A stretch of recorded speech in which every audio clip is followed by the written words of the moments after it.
When I started college, I thought the hardest thing would be adjusting to dorm life, surviving 8 a.m. lectures, or figuring out how to cook something other than ramen. Turns out, none of that came close to the nightmare of trying to get my financial aid unlost. My name's Nick, and if there's one thing I've learned from this whole mess, it's that bureaucracy can ruin your life faster than a bad GPA. It all started 2 weeks before sophomore year at Western State University. Everything was supposed to be simple. I'd filled out my FAFSA in January, just like I had freshman year. I uploaded every tax form, every pay stub from my mom's 2 jobs, even our utility bills because the portal said it might help with verification. I'd gotten the confirmation email in March saying my aid had been processed. Then in August, I checked my student portal to make sure everything was ready for move-in, and my stomach dropped. My aid status read pending review. I thought maybe it was just a system glitch. The site was old, laggy, and half the time it crashed on mobile anyway. But after logging out and back in 5 times, I knew something was wrong. My tuition balance showed payment due $18,462. My housing assignment had vanished. It looked like I wasn't even enrolled anymore. The next morning, I called the financial aid office. After sitting on hold for an hour listening to the same loop of elevator music and the cheery voice saying, "Your education is our priority," someone finally picked up. Her name was Tracy. She sounded exhausted, like she'd said the same sentence to 50 students already that day. "Financial aid, this is Tracy, how can I help you?" I explained that my aid status suddenly said pending review even though I'd done everything months ago. She paused, typing something.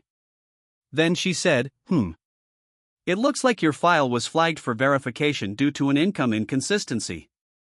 I told her my mom's income hadn't changed since last year. Tracy sighed and said, "Sometimes the system flags it automatically. It could take a few weeks to process." "A few weeks?" I repeated. "Classes start in 2 weeks." She said, "I understand, but unfortunately, it's out of my hands. Try checking back next week." I hung up feeling this weird mix of panic and disbelief. Next week? If my aid didn't come through, I couldn't pay tuition, couldn't move into the dorm, couldn't even register for classes. I'd be out before the semester even began. My mom freaked out when I told her. She already worked double shifts at the diner and the grocery store just to help cover what aid didn't. "Should I take out another loan?" she asked. The idea made my stomach twist. We were already drowning in debt. So, I started calling every day. Every single day. Sometimes they didn't answer. Sometimes I'd get the same scripted response, "Your file is still under review." It was like talking to a robot. Then I noticed something weird. Other students on the campus subreddit were complaining about the same thing. "Anyone else's aid just disappear," one post said. "Mine's been pending 4 weeks." There were dozens of comments. People said their dorms got cancelled, their schedules dropped, some even got late payment fees. Everyone got the same vague excuse. That's when I decided to go in person. Maybe they'd take me more seriously if I showed up. When I walked into the financial aid office, the lobby was full of anxious students. The air smelled like burnt coffee and stress. A girl sitting near me was crying quietly, saying she couldn't afford rent because her aid was stuck in verification. After waiting almost an hour, Tracy called my name. When she saw me, her smile faded like she recognized me from the constant calls. I told her politely that I wasn't leaving until I got a real answer. She hesitated, then leaned over her keyboard. After clicking around for a minute, she said, "Okay, it looks like your file was sent for external verification." I asked what that meant. She said, "It's a third-party audit. Certain files get randomly selected. We can't release funds until it's cleared." I asked how long that would take. She shrugged. "Could be a few weeks, maybe longer." "Why was mine selected?" I asked. She hesitated again. Then she said quietly, "Sometimes it's random. Sometimes, certain profiles trigger a review." The way she said profiles made my skin crawl. It sounded like she was trying not to say something. Before I could press her, she glanced toward the office behind her, where a man in a suit stood talking to someone. Then she whispered, "You didn't hear it from me, okay," and printed out a generic form for me to sign. I left the building even more confused. That night, I scrolled through every student forum I could find. Reddit threads, Facebook groups, even old Rate My Professor comments that had turned into mini complaint boards. Dozens of students from my university were saying the same thing: financial aid under review, lost, delayed. Some said they eventually got their aid back, but only after making a fuss. One guy claimed he got his funds released after he emailed the university president directly. Another said his friend went to the campus newspaper and suddenly, his aid magically reappeared. That got me thinking. Maybe this wasn't just random. Maybe they were delaying aid on purpose. But why?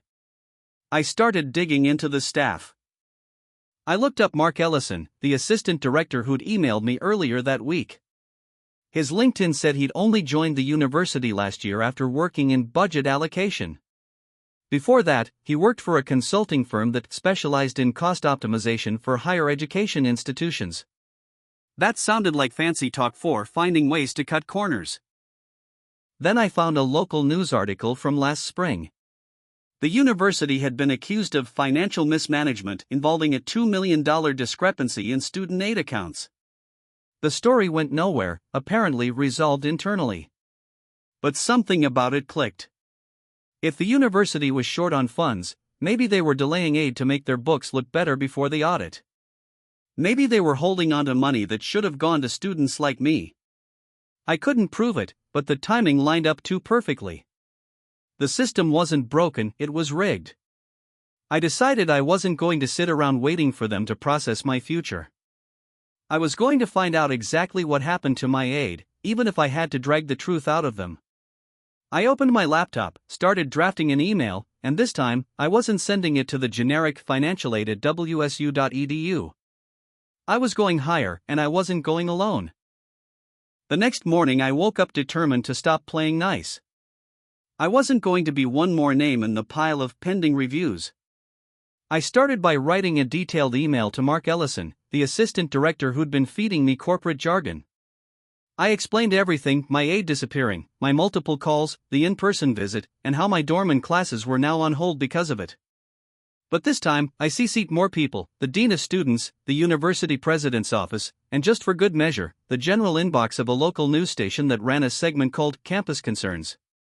The subject line read, "Urgent, financial aid mismanagement affecting enrollment, potential investigation material." I stared at the screen before hitting send, half expecting the earth to explode the moment I did it. Instead, nothing happened. Hours went by. No reply. Not even an auto response. I went to grab lunch with my friend Jordan, who was way too calm about the whole thing. "Dude, you're overthinking it," he said between bites of pizza. "They probably just lost a paper or something. Chill." I didn't say anything, but deep down, I knew this wasn't about a lost paper. Something bigger was going on, and I was about to poke it. That evening, I checked my email again. One new message. From Mark Ellison. My pulse spiked. It read, "Mr. Rivera, thank you for reaching out. I understand your concern. Please note that external verification is standard procedure, and contacting external entities does not expedite this process. However, your file will be reviewed again for accuracy. We will update you shortly." I couldn't tell if it was a threat or reassurance. Contacting external entities does not expedite this process sounded like code for "shut up and wait." Still, the fact that he replied at all meant I'd rattled something. I posted an update in a student Discord I'd been lurking in, where others had complained about aid issues. Within minutes, messages flooded in. "Wait, you CC'd the news station? Bro, you've got guts." One girl, Emily, DM'd me privately saying her aid had been lost too, and she'd been dealing with it for months.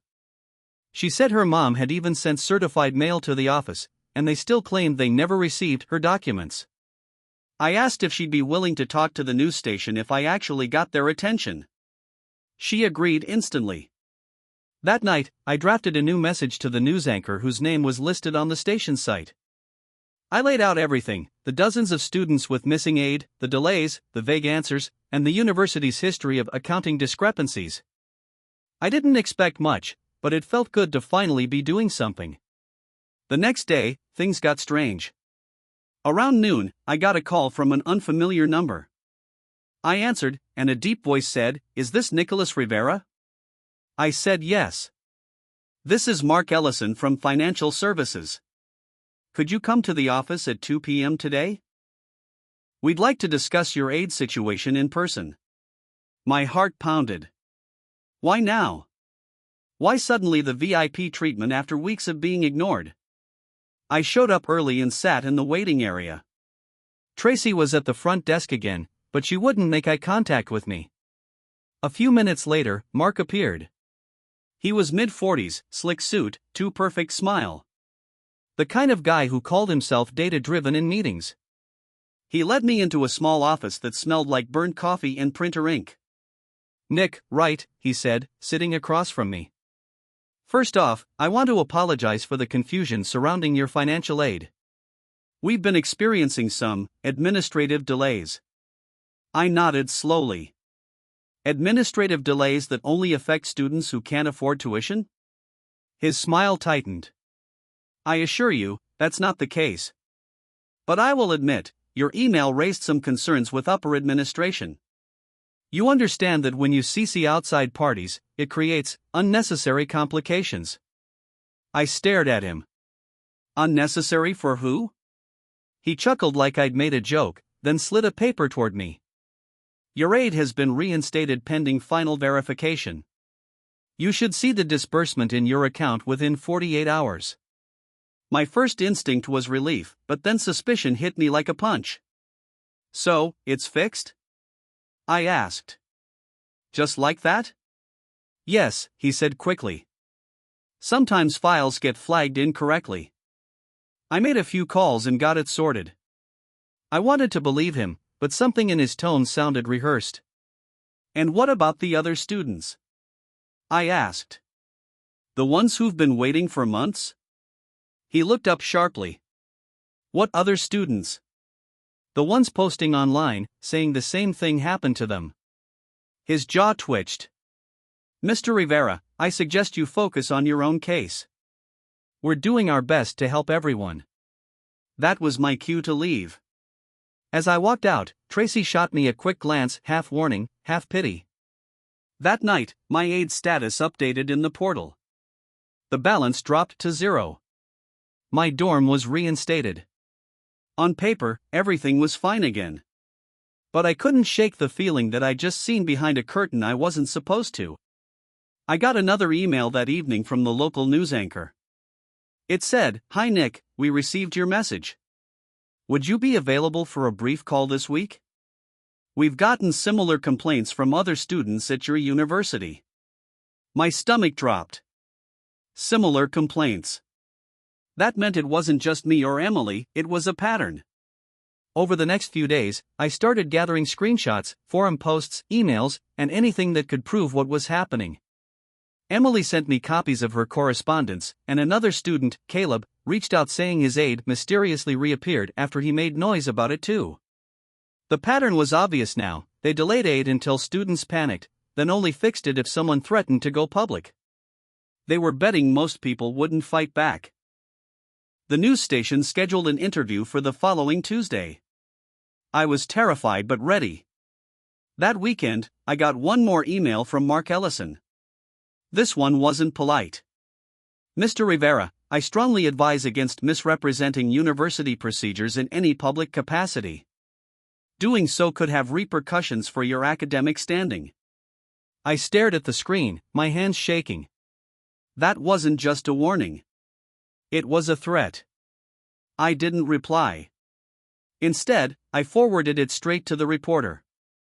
If they wanted a story, I was going to give them one, and I had no idea how deep this thing went yet. The interview with the news station was supposed to be just a quick call, but it turned into something much bigger. The reporter, a woman named Lisa Grant, was calm but sharp, one of those people who could sound friendly while still peeling you open like an onion. She asked if I'd be willing to go on record. I hesitated. I wasn't looking to become the face of some crusade, but she promised my name could be kept confidential if I wanted. I told her everything: how my aide vanished, how the office stonewalled me, how it magically reappeared only after I emailed the dean and CC'd the press. I even sent her the threatening email from Mark Ellison. She didn't sound surprised. She told me I wasn't the first student to reach out that month. It's a pattern, she said. Every year around audit season, the same thing happens at a handful of universities. Funds get held for verification, and some of that money temporarily gets moved around to patch budget gaps. It's technically illegal, but it's hard to prove unless someone inside leaks the records. That word illegal made my skin crawl. I wasn't crazy. Something was seriously wrong. Over the next few days, Lisa kept in touch, asking for more details and connecting with other students like Emily and Caleb. She said her team was trying to confirm how many students had been affected. Meanwhile, things on campus started feeling weird. I got a call from Student Affairs saying they wanted to check in about my academic experience. I'd never been contacted by them before.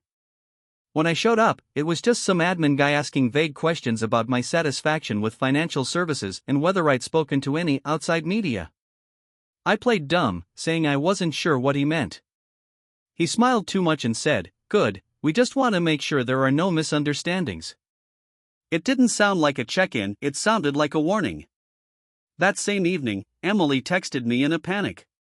She said she got an email from the university saying her documentation had been misplaced and she needed to resubmit everything immediately. She thought it was retaliation.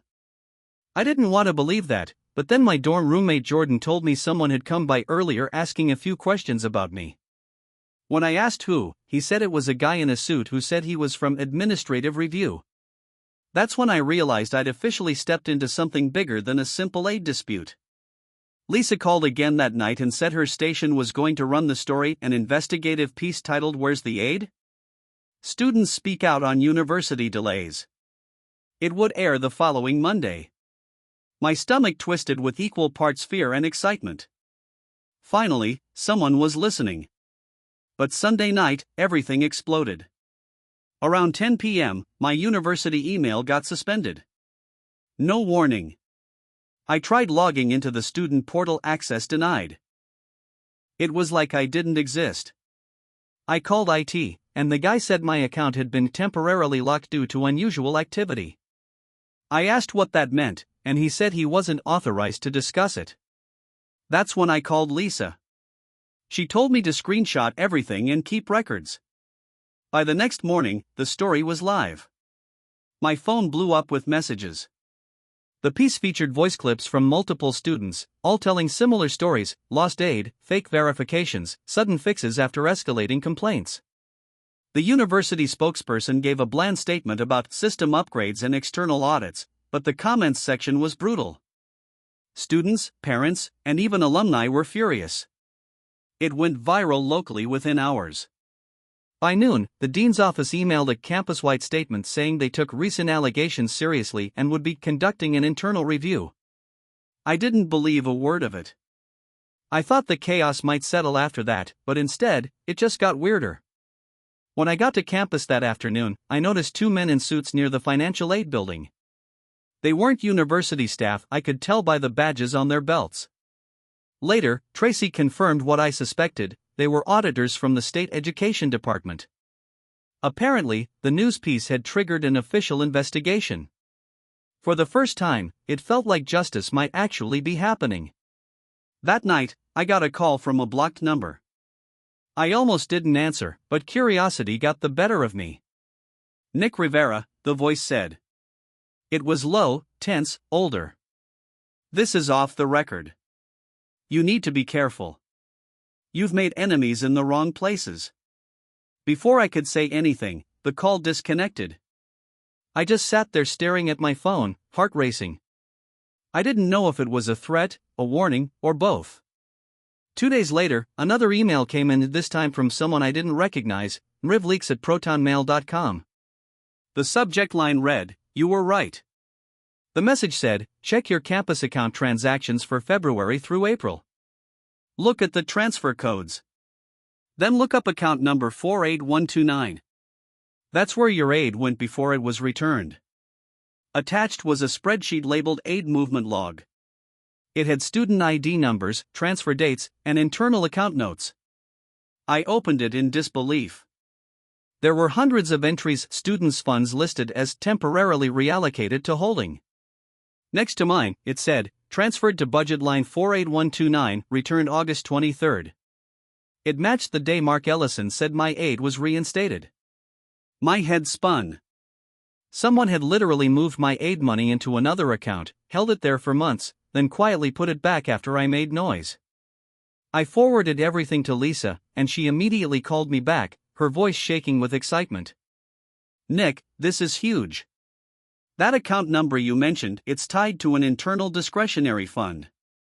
We've confirmed it through a source. They've been using student aid to temporarily cover budget shortfalls. It's fraud. I sat there in silence, realizing I'd stumbled into the middle of a financial scandal. The school wasn't just delaying aid, they were repurposing it like it was their personal emergency fund. Lisa told me to stay quiet while they verified everything.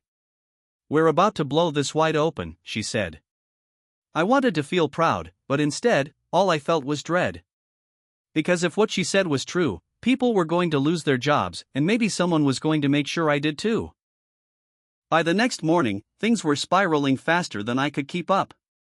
The local news piece had exploded onto national student forums, and suddenly Western State University wasn't just a regional name, it was trending on Twitter under hashtag #WhereIsTheAid. Students from other schools started chiming in, saying the same thing had happened to them. It felt surreal, watching my inbox flood with strangers thanking me or sharing their own stories.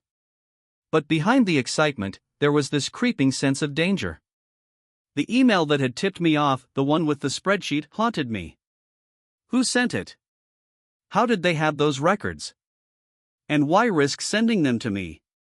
Lisa told me to assume I was being watched now. She said journalists sometimes got their sources threatened or discredited, and since my name had leaked online despite her team's efforts, I might be targeted. I laughed nervously at the idea, but she wasn't joking.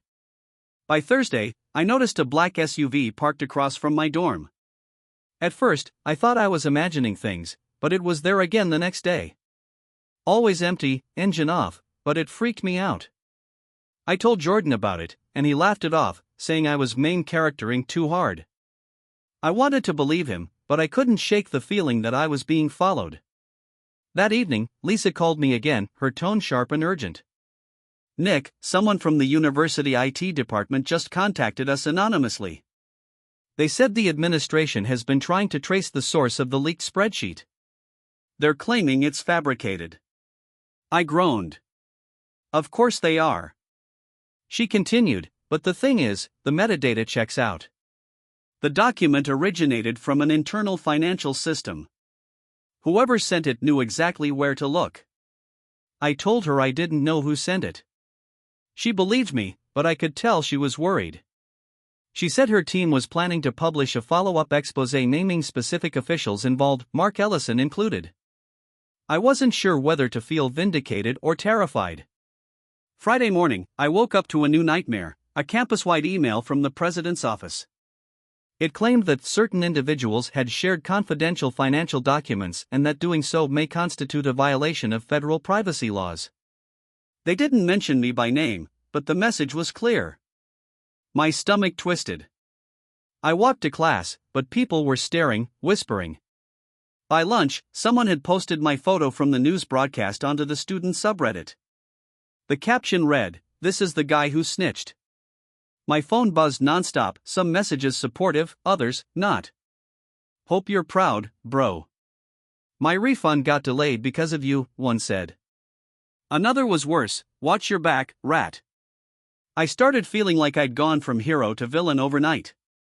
That afternoon, I got an email from Mark Ellison himself. It said, Mr. Rivera, please report to the dean's office immediately. No explanation, no greeting, just that one line. My hands were shaking as I walked across campus. When I got there, the dean of students, Dr. Moore, was waiting with two other administrators and, shockingly, a campus security officer. Nick, Dr. Moore began, her tone calm but cold, we're concerned about your recent involvement in media activity regarding the university. I asked if I was in trouble, and she smiled faintly. Not if you cooperate. We simply need to understand how you obtained certain confidential records. I told her the truth, I didn't obtain anything. Someone emailed them to me anonymously. She nodded like she didn't believe me and said, Nick, you understand how serious this is, correct? We're talking about protected data. There could be legal consequences. I said, so could taking students financial aid. The room went quiet. Mark Ellison was standing in the corner, arms crossed, looking at me like I was something he stepped in. Dr. Moore sighed and said, let's not make this adversarial. We're all trying to resolve a misunderstanding. I refused to back down. Then prove it's a misunderstanding. Show me where my money went. Show everyone's. That's when Ellison finally spoke. You have no idea what you're getting yourself into, son. I snapped, stop calling me that. I'm not your son, and I'm not your scapegoat. He smiled coldly. Then maybe you should have thought twice before defaming the institution that gave you a chance. I walked out before I said something I'd regret. My knees were shaking, but I didn't care. The story had already gone too far to stop. When I got back to my dorm, there was an envelope taped to my door. No name, no return address, just my name written in black marker. Inside was a single sheet of paper with 3 words, don't trust anyone. My stomach dropped. I showed it to Jordan, but he just said it was probably some stupid prank. Maybe it was, but I didn't think so. That night, Lisa texted me again, Nick, we've confirmed through the state auditors that the internal account 48,129 exists. It's listed as a temporary transfer reserve. They think administrators were shuffling student funds in and out to balance quarterly reports. I felt a wave of relief and fear at the same time. Relief because I was right, fear because it meant people in power had been breaking the law for who knows how long. Lisa said the story was going national within days, but I needed to keep my head down until then. Easier said than done. Over the weekend, my dorm room door was vandalized, someone spray-painted snitch in red.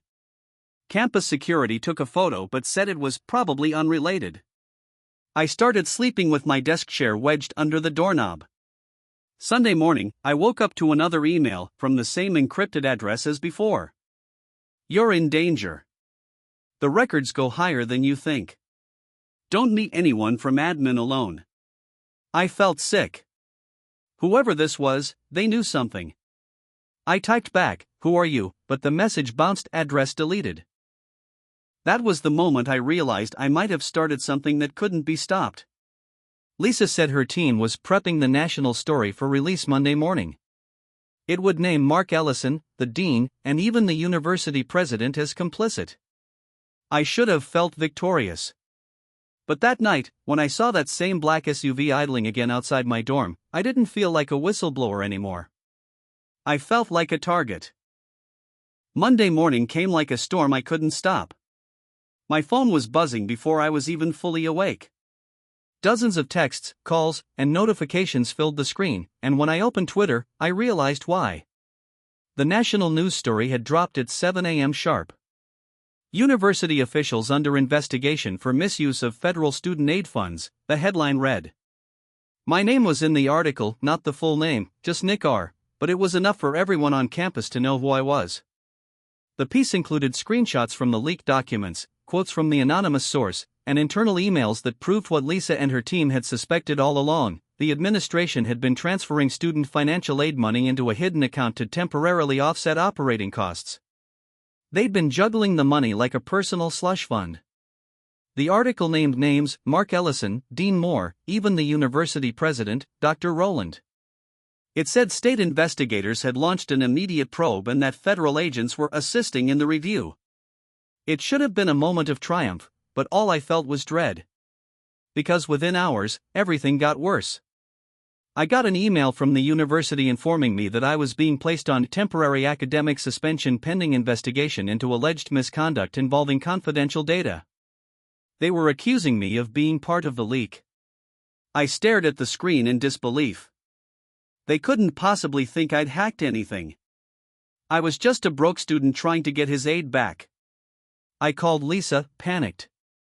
She told me not to say a word to the university and that her station's legal team would step in if things escalated.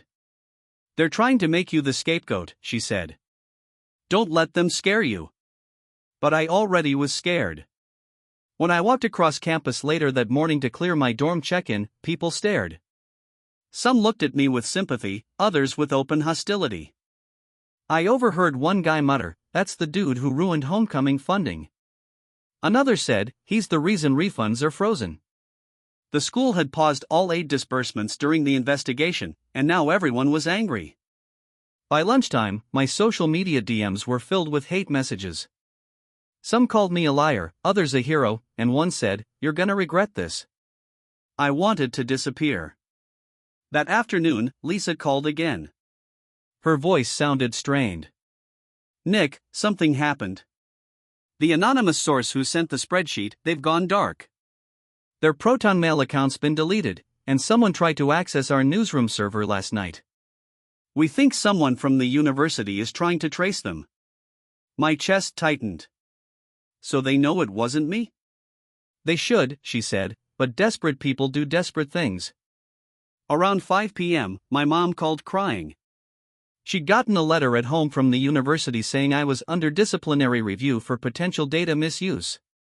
She thought I was being expelled. I tried to reassure her, but my voice cracked halfway through. I'd fought this whole thing to protect her from more financial stress, and now it was blowing up in our faces. I promised her I'd be fine, even though I didn't believe it. That night, I packed a duffel bag with essentials. Something in my gut told me not to sleep in my dorm. I crashed on Jordan's couch off campus instead, but even he seemed distant now. "You sure you didn't, actually hack something?" he asked half joking. I told him no, but I could tell he didn't fully believe me. The next morning, everything changed. I woke up to an email from a government address, "Mr. Rivera, please contact the State Department of Education Office of Oversight at your earliest convenience. We'd like to arrange a brief interview." My heart sank, but when I showed it to Lisa, she told me this was good. "That means they're taking you seriously as a witness, not a suspect," she said. I didn't know whether to laugh or cry. 2 days later, I found myself sitting in a gray office downtown, a cup of stale coffee in my hand, being interviewed by 2 auditors and a federal investigator. They asked how I got involved, who contacted me, what I'd seen. I told them everything from start to finish, every phone call, every email, every weird threat. One of them, an older woman with sharp eyes, said, "You did the right thing, Nick. This kind of thing happens more often than you think. Most students don't catch it." That was the first time anyone had said that to me. The investigation moved fast after that. Within a week, Mark Ellison and Dean Moore were placed on administrative leave. The university president resigned for personal reasons. News outlets reported that millions of dollars in aid funds had been rerouted through temporary budget holding accounts. The Department of Education announced formal audits at multiple universities across the state. I should have felt vindicated, but the emotional exhaustion hit me like a truck. I'd lost friends, trust, peace of mind. My suspension was lifted quietly a few weeks later, but by then, I was back home, taking classes online. I didn't feel safe returning to campus. I got another message from that same encrypted address, different handle, same style. It read, "You did well. Some of us have been trying to expose this for years. They won't touch you now. But don't ever think they've stopped watching." It sent chills down my spine. I forwarded it to Lisa, and she said it probably came from someone inside the finance department, maybe even the original leaker. I never found out. Months passed. The story blew up nationally for a while, then faded as new scandals took over the headlines. Western State got new leadership, promised reforms, and started a transparency initiative. But I knew the truth. Bureaucracies don't change overnight. Sometimes, they just bury the evidence deeper. By spring, I was back on campus. My name had faded from the rumor mill, though I still caught whispers now and then. My aide came through on time for the first time in years. Tracy wasn't at the front desk anymore. Her office was empty, replaced by someone new. I never saw Mark Ellison again. But every time I passed that building, I remembered his smug smile and the moment it cracked. It reminded me why I did it. One night, while studying in the library, I got a text from Lisa. It was just a link to an article titled Student Whistleblower Sparks Reform in University Financial Systems. I clicked it, and there it was, my story, written like a legacy. It said my actions had inspired new oversight policies statewide. I stared at the screen for a long time. For the first time in months, I didn't feel scared. I felt proud. Maybe it had been worth it after all. But as I walked home that night, I saw something that made my stomach tighten. That same black SUV parked under a streetlight, engine idling, headlights off. I froze. Maybe it was coincidence. Maybe it wasn't. Either way, I kept walking, hands in my pockets, heart pounding. I told myself that maybe some stories don't end, they just go quiet for a while.